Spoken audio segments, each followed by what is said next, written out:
Welcome back to DBL. Her father fought against racial injustice in South Africa, and because of it, he was brutally murdered by an apartheid assassin. Earlier, Erica spoke with Candice Mama about her remarkable journey to forgiving her father's killer. That is today's DBL Spotlight.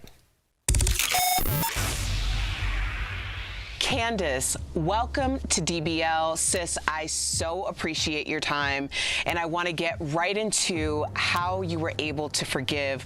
But first, I want to talk about your dad. Your father was murdered when you were just a baby. How were you told about his death? Yeah, thank you so much for having me here, Erica. For me, discovering my father's death happened around the age of 8. And it was a time my mom had actually just told us. She came and she said, you know, your father's being killed by an apartheid assassin. So at the age of 8, of course, I had no comprehension of what that meant. But she bought a book, and on the cover of the book, she pointed at one of the men and she said, this is the man who killed your father. And so I had that knowledge and recollection. When I turned around 9, I became curious as to what was in this book. And in the book, unfortunately, was a picture of my dad's burnt body clutching the steering wheel. And I discovered that at around the age of 9. So you snuck and viewed this book that was a photograph of your father's death. That would be traumatic for anyone. But how did that ultimately change the course of your life? When I saw the book, I completely changed. I was no longer this bubbly, fun child. And instead, I started becoming so serious. And as the years went by, I reached around the age of 16 when I was diagnosed with severe depression. So my life took a complete turn. You were diagnosed, but you were also hospitalized. What was the moment that changed the course for you again after that experience? I remember thinking, oh my goodness, I'm having a heart attack. And so my mom rushed me to the hospital, and the doctor kept me overnight for observation.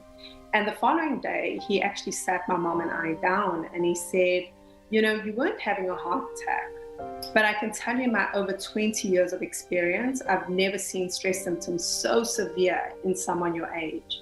And he followed with the following words, and he said, your body's killing you. And if you don't change what you're doing, you're going to die. And that became a moment in my life where I had to decide, do I want to stay alive or do I want to die? So when you left the hospital, did you realize that forgiveness was something that you needed to do to help yourself, or how did that happen? Absolutely. I knew there was something I was holding on to, and I knew what it was. So I knew every time I thought of my dad's killer, my body would react. I'd break out into cold sweats. I'd have palpitations. And so I knew he was probably the biggest cause of my anxiety and my issues at the time. And when I left, I didn't see it as forgiveness because I didn't relate to the concept of forgiveness. It was actually more of a self-liberation. I remember thinking, you know, you killed your father, and if you hold on to this, he's going to kill you too. And that's when really the actions of forgiveness and letting go started to occur for me. So we're going to fast forward because, Candice, this is a miraculous story. So years later, Eugene Denock, who murdered your father, requested to meet with you and your family, and you all agreed. Why did you agree, and what was that experience like? You know, Erica, I think for me, I said an immediate yes.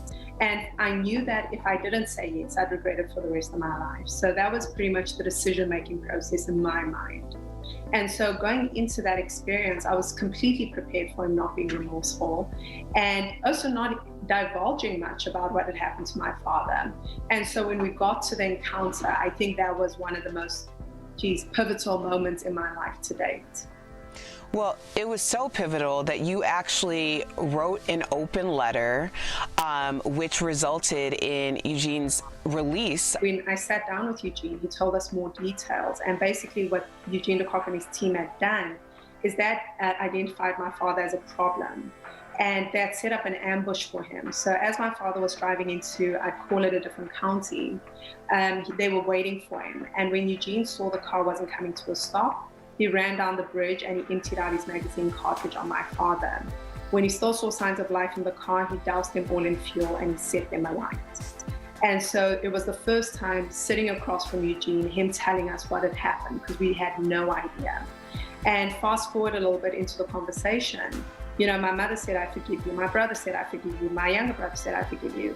Then it got to me, and I asked Eugene a question that probably changed my life. And I said to him, Eugene, you know, I want to say I forgive you, but before I do, I want to know one thing. And he looked at me and he said, anything. What's that? And I said to him, I want to know, do you forgive yourself? And he looked at me and he said, every time a family comes here, that's one thing I hope they never ask me. Then he looked away and he wiped the side of his eye, and he looked back at me and he said, when you've done the things I've done, how do you forgive yourself? And Erica, I just broke down. I just sobbed. And what surprised me was I wasn't sobbing for myself, but for this human being sitting in front of me. And I realized that there's nothing I could say or do that would take away his pain, nor him mine. And that was the moment that really changed my whole perspective of the meeting. And then I went on to advocate for his parole. You know, when I found out that I had the honor to sit down with you, I said, some people are just built different in all the best ways. So for people who might be dealing with trauma, whether it's the big T trauma or the little T trauma, what lesson do you hope that they take away from your story about forgiveness? When the person hurts us or the incident occurs, that's the first impact. But when we keep reliving it in our minds and it keeps controlling our day-to-day actions, it happens again and again and again. So we end up being re-traumatized all the time. And so for me, it's just about, you know, I just hope that people will maybe listen to my story, whether they agree with it or not, and just say, you know what, I don't want to live under this burden anymore. I don't want to be in this pain anymore. And I have the power to release the story. I may not have caused it, but I have the power to change it. And I really pray that that's what people will find from this. Candice, this conversation is just so right on time for so many of us. And I really, really thank you. I thank you so much. And DBL Nation, if you are looking to learn more about Candice's journey, follow her along her way, you can go to her website, CandiceMama.com. Also follow her on Instagram, as I know I am as well.